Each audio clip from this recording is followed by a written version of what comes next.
तब से सभी की जिह्वा पर जैसे आम्रपाली ही नाच रही। क्यों ना हो, संपूर्ण भारतवर्ष में उस जैसी कुशल नृत्यांगना और सौंदर्यवती है कहां?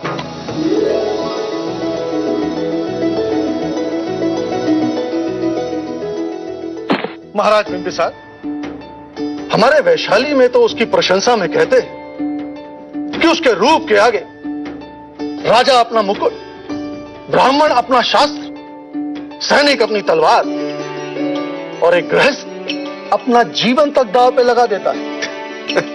अति प्रशंसनीय, पर हम कैसे मान ले? वो आम्रपाली है, वैशाली की नगर वधू। चाहे तो देखकर परख सकते हैं। आपके बखान में अर्थ कम घमंड अधिक है। वो तो है, बड़े बड़े क्षत्रियों का पुरुषत्व वो अपने सौंदर्य के तराजू में तोल लेती है। अब तो अवश्य देखना पड़ेगा किसका पल्ला भारी है।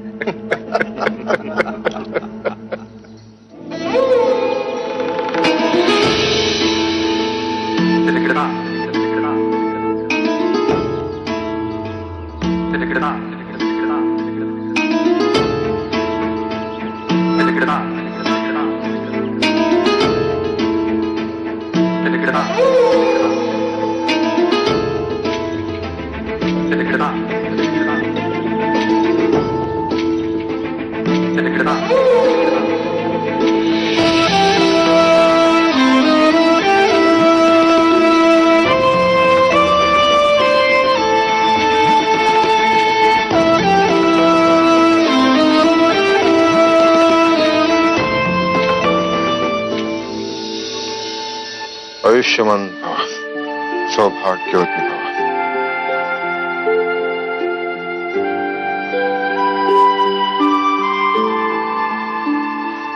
सदा सुखी रहो।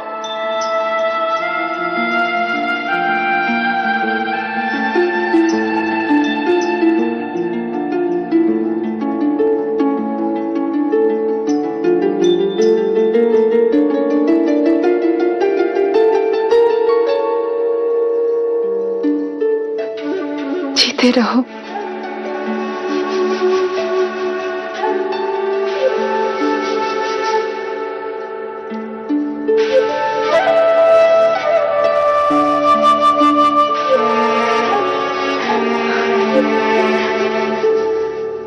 प्रजा, आज से तुम यशोधरा की मां हो।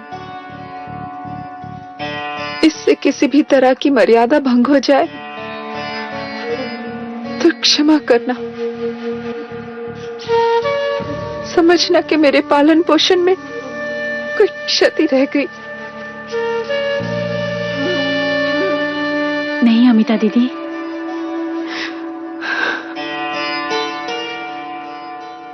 महाराज, आज से मेरी यशोधरा आपकी हुई।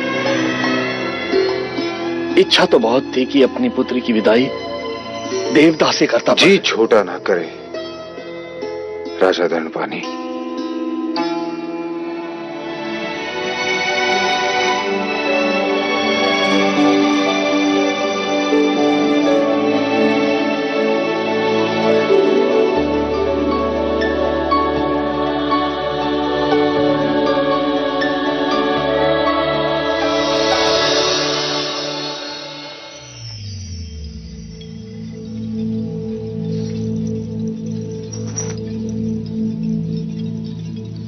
देवी, मगध नरेश बिंबिसार आपसे भेंट करना चाहते हैं। मगध नरेश, आमंत्रित करो उन्हें।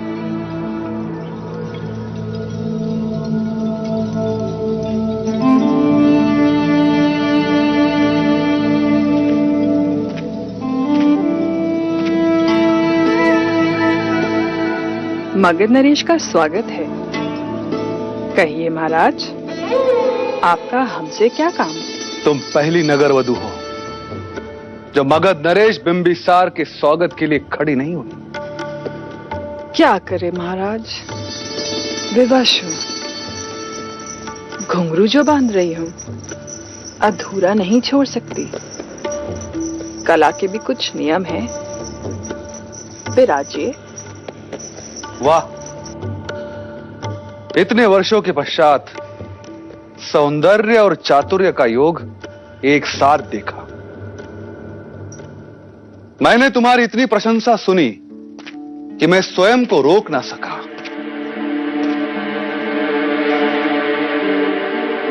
सुना है कि तुम्हारा रूप किसी को भी मोहित कर सकता है।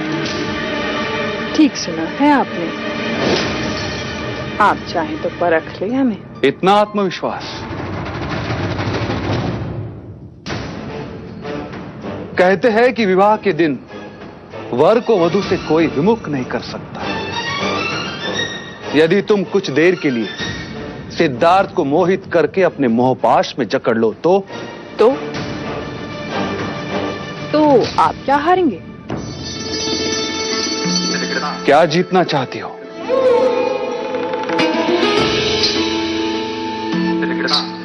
अवसर तो ऐसा है कि चाहूं तो मगध मांग लूं, लेकिन अगर मगध नरेश भी मिल जाए तो भी बहुत है। क्या चाहती हो?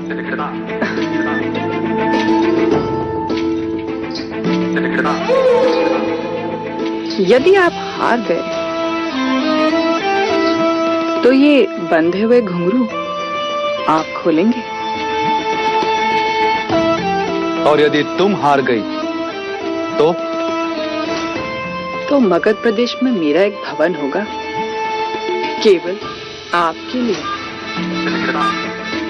अर्थात दोनों ही सूरत में मैं ही जीता आम्रपाली। कैसे?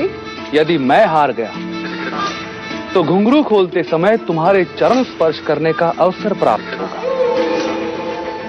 और मैं जीता तो तुम्हारे चरण मगध में होंगे। सत्य कथा, पुरुषार्थ कथा, सुनो सुनो सिद्धार्थ कथा।